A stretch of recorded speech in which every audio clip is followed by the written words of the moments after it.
What's going on? I'm Antoine Bethea, half of the Man and Man Pod. I got my co-host D Butt. Yes, sir. Man, we got a special guest for y'all guys today. My little big brother, man. Trent Brown. What's good? How you doing, bro? What's happening with you? I'm all right, man. I can't complain. We're out there in that sunny MIA, yo, getting some good sun. It's too sunny right now. Oh yeah, we got a little storm out there brewing. So it's probably a little cloudy. You might pick the wrong weekend to come down here. Yeah. I'm about to get up out of here. All right. How the offseason been treating you so far, man? Man, good. I'm back in a place, I think, an environment, I think it's conducive for my success, personally. And I'm happy with the move that was made. You know what I mean? Everything don't work out as we all time plan, but it always work out in God's plan for sure. Always. How your body holding up? Healthy? Ready to get shit back started, right? This offseason, just getting back healthy and ready to play 17 games. Now, while you talking about it, since you brought it up, how you feel about them 17 games? How you feel about that? 16 was rough. 17, y'all know as vets, you don't play that much in the preseason anyway, so they really just, took one of the preseason games, added it on to the regular season, but I don't think it was really necessary, but it is what it is. It's work. Gotta get that money, man. Gotta get that green.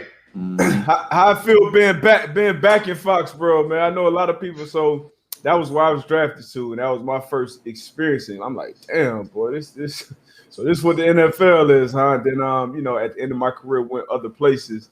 How did it feel for you? Start somewhere else, go there for a year, and leave, and now you back up there in New England, man. How that feel? It felt good. The love's still real up there.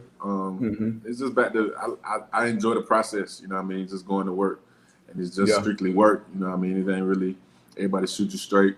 It's just black and white, no gray areas. And that's, as a man, I just respect that more than anything. You know what they expect day in and day out, and ain't nobody gonna shoot the shit with you. You know what I mean? They gonna shoot it to you straight as it should be. I feel that. Yeah. So we talk about in the league right now, where you at right now, but let's take it back to like when it all started. Just your passion of the game. What really got you excited to play football? And like some of your idols growing up. So I started playing tackle football when I was 5. You know what I'm saying? When I was born, that was the first ball my pops put in my hand was a football. Even though he played basketball, him and my brother played basketball. I'm the only one that chose to play football. Your pops tall? You got to probably be a footer. I thought your pops. Nah, he's 6'7". I'm tall as one. Okay. And pretty much it was just my whole life. I always been good at football and basketball, and then that was all I really ever wanted to do. You know what I'm saying? Like I knew, like I ain't never had no other plan. You know what I'm saying? Like it was gonna be one of the two. And when I got to high school, I chose football over basketball, and it just, you know what I'm saying, it worked out for me. What you like on the court though? You a bucket getter, or you just a big body, take up space, get some rebounds, picks, and stuff. Nah, I can do it all. I can do it all on that court. Okay. We don't had a lot of guests. And usually, same thing for AB, same thing for me. Football chose us at some point. At some point, hey, you ain't big enough. You ain't this. You ain't that. It sounded like you really probably the first guest we done had who really had that choice to say, nah, I'm gonna go stick with football. So so you like putting the pass on, get dirty, getting hit. You ain't like. I'm assuming you was on that block. Yeah, for sure. I mean, in high school I was, but I mean, growing up in both sports, you know, so I was a skill player. So the first position I ever played in football was running back.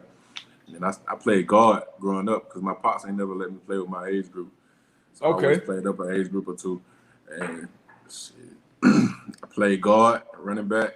I done played every position in football for real, except for center.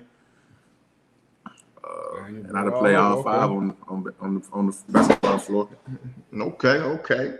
Mm-hmm. So you say your pops played ball, big bro. I guess your oldest brother. Yeah.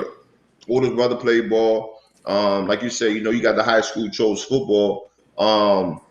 When did it get to that point where you hit that growth spurt? You know what I mean? You hit that growth spurt, and it was really like, okay, this football is my thing. O-line, this is something that I can see myself going to college and potentially going to the pros. Like, when did that growth spurt hit for you? So, like, after my 10th grade year, I grew from and over the summer, I grew from 6'2", 6'7". Jeez. Like, everything just started clicking for me. You know what I mean? I was getting recruited more in football. You know what I'm saying? Like, I had basketball, but I was trying to go play in the SEC. You know what I'm saying? I went to JUCO first at Georgia Military College, and then I went to Florida. But yeah, after my 10th grade year that summer, I grew like 5 inches, and you know what I'm saying, the foot speed was still there. I was still able to move, and I wasn't clumsy with it. So yeah, I just took off from there. That's crazy. So what day you said you made that stop at JUCO? And we had Steve Nelson on here kind of talking about his JUCO experience and how that shit different. My little brother with the JUCO, he always like, hey, bro, that shit ain't for everybody. What was that experience like for you going to Georgia Military? I loved it, honestly. We had to be full participants in the cadet corps and all that, uniform, everything, on the bricks in formation at 5:45 every morning. Woo. Yeah. So, I mean, but I appreciated it though, you know what I'm saying? Like, we was broke, ain't no money, you know what I'm saying? JUCOs for real. Like, I probably went to one of the better JUCOs as far as money goes, you know what I'm saying? Yeah. But I know it's 10 times worse at other places, you know what I'm saying? Yeah. Going through plea period and all that stuff with my teammates and all that, you know what I'm saying? It really just brought us closer, you know what I'm saying? And them, I'm probably closer with them than any other of my teammates from any other, you know what I'm saying, team. I bet. Or whatever, you know what I'm saying? Y'all grinding together like that shit. Like, real. Yeah. So, like, I mean, it was definitely an experience, you know what I'm saying? I wouldn't trade it for nothing. Like, I love my JUCO. I claim my JUCO more than I claim Florida. That's what, when you hear me do my introductions on Sunday night, Monday night, or whatever, like, you're going to hear me say Georgia Military College. So let's talk. Yeah, so let's talk about that. Like, as far as Georgia Military College, you was there for 2 years, right? There for 2 years, and then obviously you getting looks. I seen it was like everybody was trying to come at you, Florida State, Arkansas. What was that deciding factor to go down to Gainesville? So it really came down to UGA in Florida. I was committed to UGA first for about 6 months, and then I flipped.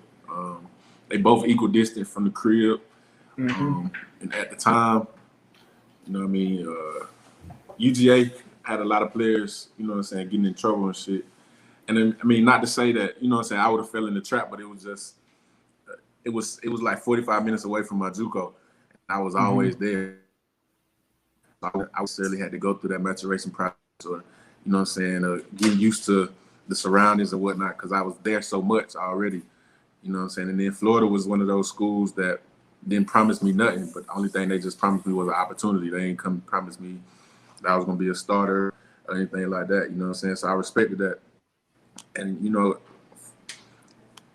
like, it was plenty schools that was winning, took the best opportunity, what I felt was the best opportunity out there, the best O-line coach. Even though he got fired after my junior year, you know what I'm saying, I still felt like it was the best opportunity for me. Everything worked out for, and you know what I'm saying, how it's supposed to. Even though I got drafted 7th round, and to this day, don't nobody believe that. Everybody think I got drafted in the first.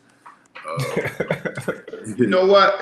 That's so crazy, because I'm looking back. I damn sure thought you was the first second day pick. That's crazy. I forgot all about that, because I'm looking back on the joint. It was like 7th round pick. But then once I started thinking about it, I'm like, that was like the conversation when you got to San Fran, was like, nowhere in hell we should have he should have been there in the 7th round. You know what I'm saying? Yeah. But I knew that was motivation for you too, though, right? For sure, definitely, still is. Mm-hmm. And that was more so for the combine numbers, shit like that. I mean, shit, I performed pretty well at the combine. I ran a 5. My lowest, but in the range, my lowest time was 5.13, and between 5.13 and 5.21. You know what I'm saying, at 6'8", and I weighed in at 350 at the combine. Mm-hmm. I'm trying to figure out how the hell that like that. Because you check all the boxes. I think this was like my senior year. You know what I'm saying? Like, I didn't get beat out in spring ball. You know what I'm saying? Like, I was supposed to be the starting right tackle, but they came to me after spring and was like, we want to put the best 5 on the field, so we think it'll benefit you and the team if we move you to guard. So I'm thinking, all right, cool. When it comes time for y'all to talk to the scouts or whatever, y'all gonna look out. So I played out of position my whole senior year. You know what I'm saying? At 6'8", 350, they had me put my hand in the dirt. You know what I'm saying? When I should have been out there in the island. But it is what it is. Like, I'm thinking I'm showing versatility, but they ain't care nothing about that, I guess. Yeah. I know that's tough.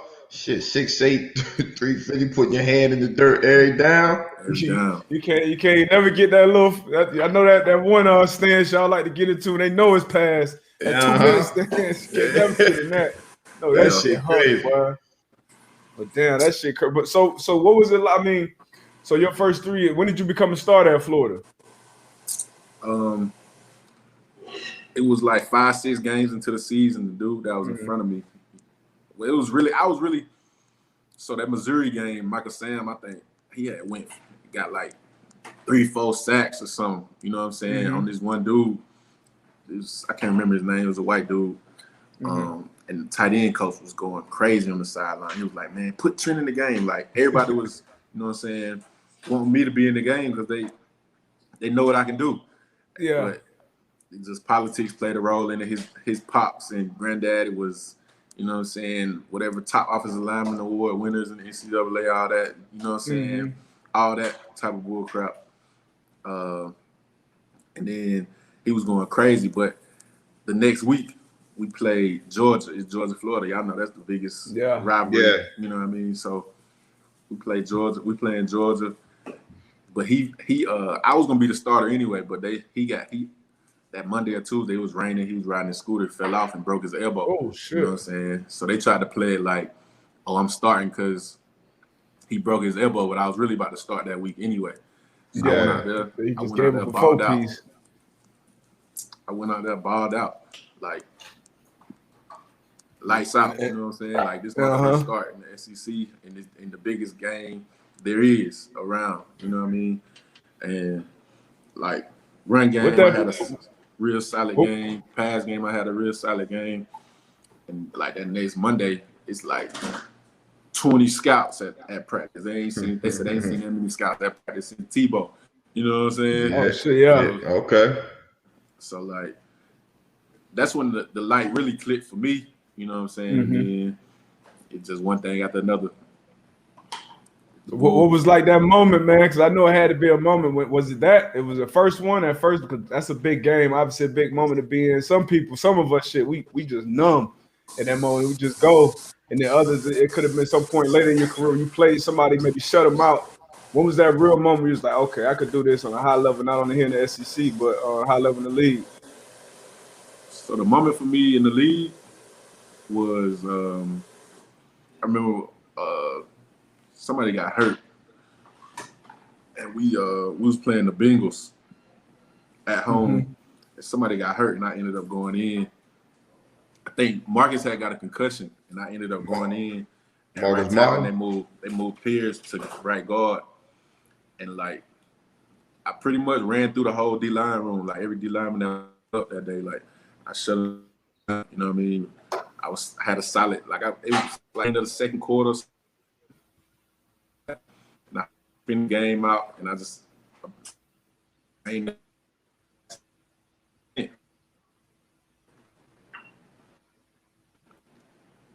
I probably lost you in last. You heard him last 20 seconds? Nah. Teddy Riley tapped in. We ain't, we lost you for like 10 seconds. Yeah, but it was like the last bit of the second quarter going into halftime, and then I pretty much from that point on, I never looked back. I've been a starter ever since my rookie year. So talk about like your rookie year, right? So we you come in, you know, you got Joe Staley, you know, like when you go into a so when you go into a room and you got a guy like Joe Staley, like what are some of the things you can like pick up from him? I like you know difference in how people move on the field. Like when you're doing drills and stuff, it's like, oh yeah, he the one, he that guy. You know what I mean? And from the first time I saw Joe take a pass set, I'm like, oh, okay, that's how you do it. You know, because we was doing one-on-ones. We ain't supposed to be doing one-on-ones, but we was doing one-on-ones. And you know what I'm saying? I ain't really understand at that point in time, like get off, you know what I'm saying? Is just as important as get off for an edge rusher or D lineman. And after I saw Joe do it, I'm like, all right, okay, so you really got to slow to get to your spot, set up your house, build your house, you know what I'm saying, just be able to react. So from that, really pretty much that point on, and then we had Coach Forrester too, who's really big on, you know what I'm saying, changing your sets up. He was showing us film from Jason Peters, you know what I'm saying, Lane Johnson, Trent Williams, and Joe. And I had Joe right there in my face, you know what I'm saying, every day, just watching how he prepared and approached the game from meetings to the field, all that. And honestly, you know what I'm saying, me going into year 7 now, I wish I would have been more receptive, not saying that I wasn't, but I wish I would have been more open to the help that, you know what I'm saying, Joe was trying to give back then, you know? Yeah. Now, I think a lot of times, you know, I think we all have those moments where, you know, you coming in, you a rookie, you playing, and you got these old heads trying to, you know, shoot a lot at you. Sometimes you can be receptive, but then sometimes it's like, all right, man, I'm getting tired of hearing you at every meeting or whatever. So, I mean, I get it. But like you said, year 7 now, so you at a point now where you can pay it forward. You know what I'm saying? For sure. Definitely. And that get off, I always hear people say, like, people get better with their pass, you know, their pass pro as, you know, as you get older in the league. Like, what is it about that pass pro that if you can go back to your first year or somebody that's a rookie now coming into the league, what's the biggest difference, especially dealing with these pass rushers in the NFL? So for me, like I kind of gotta, when I'm coaching the younger guys, like I gotta switch up my coaching points just because, you know what I'm saying, the average guy 370, you know what I'm saying, like they'll be probably about 6'4", 6'5", you know what I'm saying. 330 is probably gonna be the heaviest most guys gonna be. You know what I'm saying? So I'm vertical setting everything pretty much for the most part because I'm inviting the bull rush. That's what I want. I want you to run down the middle of me all day. You know what I'm saying? That shit ain't going nowhere. You know what I'm saying? My feet pretty good too. So it's like I can dance a little bit too. You know what I'm saying? Even though I try not to. You know what I'm saying? I try to get in my spot, like I say, get in my spot, build a house, and just react and get my hands on you. And once my hands on you, it's over with. So once with the younger guys, it's protect. You know what I'm saying? Like you can take a vertical and then flash at a guy, you know what I'm saying? Or you can get on your angle. And it's all about feeling the game too. The more you play, you start feeling the game more. So like if the 3 technique, if you got any cloth of the 3 technique on you, you know what I'm saying, you might want to be a little more vertical back than out. So you don't get set up on the game and then you both y'all, you know what I'm saying, on different levels, you and your guard. Yeah. But if you're in a 4 out, then you for sure gotta go straight back. And then once you got to read the rush too. Once they demeanor, you know what I'm saying, it's all one-on-one, then that's when you can start setting out. You know what I mean? But you always got to stay inside out. And that's the biggest thing. Like staying inside out, that's 75% of the battle. If you make them run through you. And then at that point, like Coach Forrester used to teach us, you got to win with your feet or your hands. You know what I'm saying? Right. Usually if you win with one, the other can catch up. Mm-hmm. That's a good one. Nah, dropping some knowledge, man. We had a one of the best rushers that I've seen, Robert Mathis, and his thing is he like the big boys don't like to play below their waist. So when you have since you are 6'8", you one of the bigger guys. If you have a guy that's coming at you like that likes to bend, like how do you adjust your game? Whereas you just said that you want to invite guys to bull you, but obviously if it's a smaller guy, I'm like okay, I can't bull Trent. I'm gonna have to use my speed. I'm gonna have to use my versatility. Like how does that make you change your approach? So when a guy that's real bendy like that, I try to you got to hit what they give you. You know what I'm saying? And not more times than not, they're gonna give you that inside shoulder or they're gonna give you their back. So you know what I'm saying? You got to either take both hands to that shoulder and try to knock them up the field and change their course, or you got to get one hand on that shoulder and one hand on the hip, and that way your outside hip is like kind of interlocked with their inside. You know what I'm saying? And that way you kind of just driving the car at that point. I got you. Now I know back and he was dropping a lot of gems there too. Yeah, that's what I was saying. Young Bucks, y'all tap in, man. Fact, big fact. Say you sound kind of like remember we talking to Willie Anderson. Willie Anderson, yeah. Best tackles to ever I'm play gonna lab with him next week. Yeah, hey, he one of the GOATs, man. What was I about to say though? So now back in the day, it used to be the left tackle. The left tackle was the bookend. That was the blind side. That was the guy that had to be a great protector. I feel like in today's game, both those tackles got to be kind of on that same point. Is that fair to say in today's NFL that right tackle get just as much work as that left one? For sure. If you look at it, you know what I'm saying, it may be more premier pass rushers on the right side these days. You know what I'm saying? You got Danielle Hunter, you got Vaughn, you got Bosa. And that's coming from the right side of the offense? Yeah. Okay. You got a lot of guys that, you know what I'm saying, some guys switch sides, but Vaughn pretty much stay on the left side of the defense. You know what I'm saying? And that's who I think is the best pass rusher in the league. You know what I'm saying? Which was another moment for me where in the league going against him in all the practices. You out too. Yeah. Where I was like, damn, you can really do this. You know what I'm saying? Because it was going into my second year, we practiced against them. Yeah. You know what I'm saying? I'm only a year removed from being 12 picks before the end of the draft. You know what I'm saying? And Vaughn was the number 2 pick in the draft, I think, in his class. Like Super Bowl MVP. Yeah, like he's saying like I'm the best right tackle in the league going into year 2 for me. That's when I was like, oh yeah, the light was on for sure. Then like, everybody fucking with me, honestly. Yeah. Once you go against the back, he got the whole bag. He got to get off. He got the long arms, that bendability. Shit, I done seen a bull rush cats. That's what people be sleep on. They don't think they think he all finesse. He's just gonna be in the corner. Nah, he'll bull the fuck out of you. You know. Yeah. You know what I'm saying? Shit, he got that leverage too. Yeah. Big fact. Who else round out? I guess your top three or four, man, that you done seen. In your time in the league so far. You got Vaughn at the top, clearly. The next couple guys on that list. I'm gonna go to Danielle Hunter and Yannick. Oh, out of where Yannick at now? Is he in Vegas? With the Raiders. Yeah, with the Raiders. Yeah. Okay. I saw him in Jacksonville.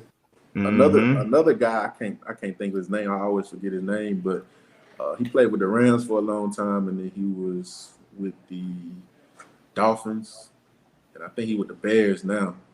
Oh, I know you talking about Robert Quinn. Yeah, Robert Quinn. Yeah, he's different too. You know what I'm saying? His bag different.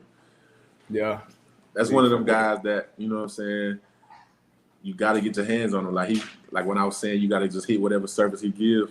That's one of them guys that you got to do that with. Big facts, man. A lot of expectations in New England, man. As always, per usual, they went out and got you back. Went out and spent a bunch of money. Free agency. You got Cam, went drafted Matt. What's the feeling been around the building, man?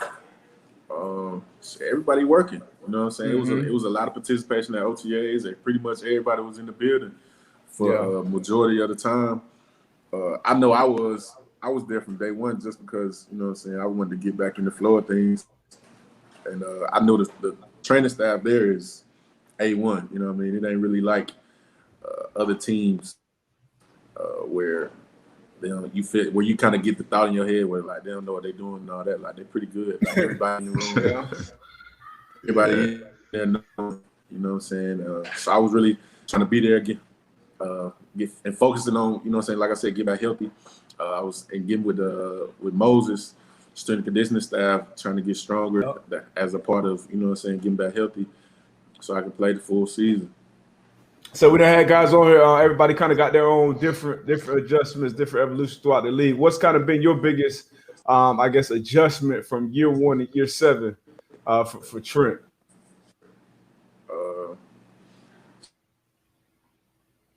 Just like getting that getting that regimen for your body, off the field stuff. Yeah. Hiring a chef, learning what worked for me as far as taking care of my body goes. Like a lot of guys, like me being a big guy, I feel like massage don't really work. So I'm every week, but what really worked for me is dry needling. It's been real beneficial over the last couple of years. And then like I didn't used to be big on lifting weights. I really still ain't, you know what I mean? But I get in there now though, you know. I remember Huey used to be on your ass, boy. Yeah. He used to be on Trent ass, like, man. But that was strength and conditioning coach? Yeah, I was saying, friend, yeah. I wasn't really big on lifting weights. I just felt like shit, if I can move, I'm gonna be all right. You know what I'm saying? I'm from the country. I don't really need no weight. As long as I can move and nobody can't move me, we straight. Right. We good. So I want to switch topics real quick. I know you that damn tattoo. That's what they was talking about in the chat last week. Trent got the best tattoos in the game. In the game. What was your inspiration on the tat? It was really just, you know what I'm saying? Like I wanted to, down on my forearm, I got all the teams I done played for, where I've been, all that, and where I'm trying to go. And then the tat, like I gave the tattoo artist full artistic freedom. You know what I mean? Like I told them what I wanted. And that's what we came up with. So it's a dude holding the world. You know what I'm saying? Like, you know how, like basically it's my whole right arm is a mural. You know what I'm saying? All my tattoos flow like that. Basically, you know what I'm saying? It's just like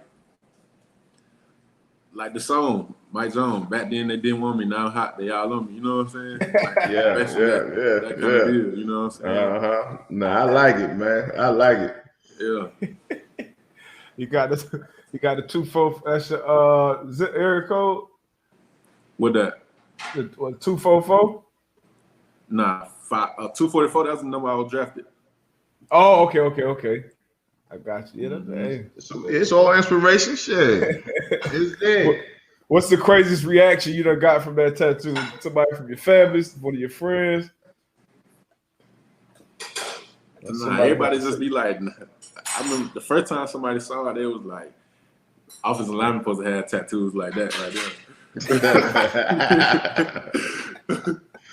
Yeah. Oh man, what else we got, man? You been watching these finals? A little bit. Who you had coming into the season, and who you got now winning it all, man? You a basketball fan like that? I know you grew up hooping. Still a basketball fan? Not really. I can't really watch it till it's the playoff time. Really, that's when they really playing. But of course, I probably like majority of the rest of the world. I thought Brooklyn was for sure gonna win. You know, especially after they got Harden and Griffin. But right there with you. When I saw them get put out, my Bucks put them out. Oh, now they're your Bucks, huh? My Bucks put them out. You know what I'm saying? the Suns been rolling though. Yeah. And I thought it was kind of cool how they pretty much been preserve their identities as far as playing style as a team through all the coaching changes and player changes. Yeah. You know what I'm saying? Like they always been a team that run the flow and get points in transition. They D up and play pick and roll basketball on the offensive end when they do. But now they got a real scorer. Joe Johnson's a scorer back in the day. I don't know if they had any scorer though that's on the level as D Book though. You know what I'm saying? D Book cold. Book special, man. Yeah, he's special. They're bringing Ayton in there, drafting Ayton 1 overall. He living up to it. And they're bringing Chris Paul, the maestro, in there. Yeah, I feel like he either getting good shots for him or he's setting up somebody else. So no, for sure, you can't beat that. So yeah, I got my Suns. I think they're gonna win it all, man. Yeah. I think it's a good series. It's gonna be a good series, man. Like I said, I'm gonna take the Bucks in 6. I think they're gonna shock the world. But Phoenix playing some exceptional ball. Like you said, D Book definitely nice with his CP3, man, the ultimate facilitator in my opinion. Like you said, if he's not scoring or getting to the bucket, he's definitely getting somebody in position, man. But I think my Bucks gonna take it in 6, no question. They got that They got that home court advantage too. Which nobody had last year. What was that like last year? Matter of fact, just that the whole year for y'all, man. Because I know it's crazy for everybody, but for y'all to be dealing with y'all dealt with the season, and then now coming into it, everybody expected pretty much 100% capacity again.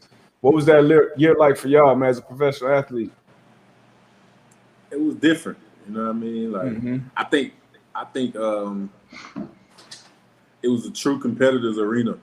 You know what I mean? Because it ain't nobody to get no juice off of. Like usually the fans, you know what I'm saying? They give you a lot of, you know what I'm saying? Oh nah, I ain't finna get embarrassed out here. You know what I'm saying? In front of thousands of folks. Yeah. It wasn't nobody to get no juice from. Like you really had to come in there and just get it off the muscle for real. As far as like the protocols and all that, you know what I'm saying? Some of them and a lot of them didn't make sense. I mean, it was really contradicting, but it's work though. You know what I'm saying? Yeah, so facts. Get with it. Facts. So y'all supposed to be, I guess, back to kind of some sense of normalcy with the protocols. I know it's different with every team depending on vaccination rates and all that. Yeah. What is this supposed to be like for you guys right now?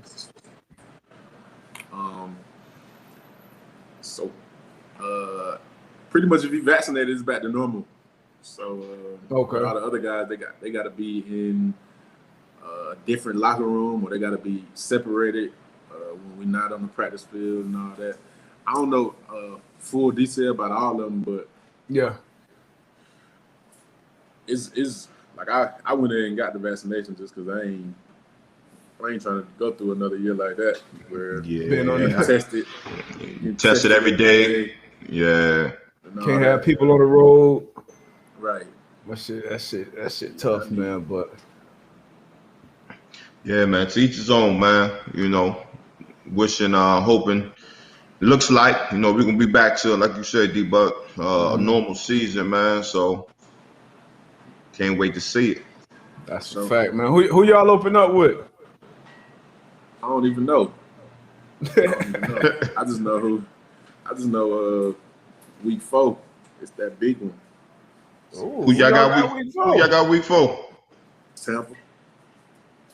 Yeah, that is that big one. But you know, y'all, Bill, one game at a time. For sure. One game at a time. What? So how Mac Jones been looking so far, man? You know, like some people was high on him, some people not so high on him. You can definitely tell he came from a place like Alabama just because you know what I'm saying, how he take control of the huddle as such a young guy. You know what I'm saying? You can tell he's been doing that and been in a place where it's kind of parallel as far as the expectations of winning football. What's the expectations for Trent, man, this year, man? What is Trent looking to do when he get out there on the field, man? Things he need to improve on, but overall expectations for yourself. Shit, it's year 7, man. It's time for me to get an All-Pro under my belt. I hear that. So you got a Pro Bowl. You got a ring. You got a ring. Obviously, that's always the goal, getting a ring. So All-Pro and ring. So that sounds like a great season to me. Great season.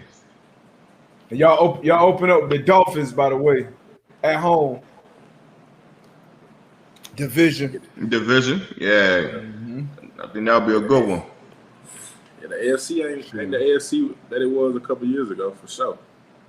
Nah, I got the Bills. I got, obviously, y'all, Dolphins, Jets. They building something. They put that whole O-line together, so at least giving that quarterback a chance. So it's going to be a fun season, man. I'm looking forward to this season.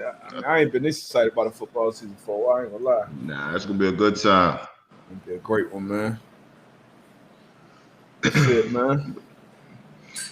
Shit, man. We ain't gonna, nah. We ain't gonna hold you too long, man. Appreciate you for stopping by, showing us some love. For sure. Appreciate y'all for having me, man. So, man, thanks for jumping on, man. Hope you get some sunshine before you have to jet out, man. It ain't looking like it. I'm about to go get on the flight right now. Hey, as long as you make it out of the yayo in one piece, you good. That's it, man. Safe travels, man. And best of luck this year too, bro. Yes, sir. Appreciate y'all. All right, stay healthy. Yep. Well, shoot, there you have it, man. Another episode of the Man to Man Pod. Again, man, we appreciate Trent Brown coming on the show, showing us some love. So, again, I'm one half of the pod. I'm Antoine Bethea. My co-host, D. Butt. Yes, sir. Y'all catch us next time. We out. Out of here.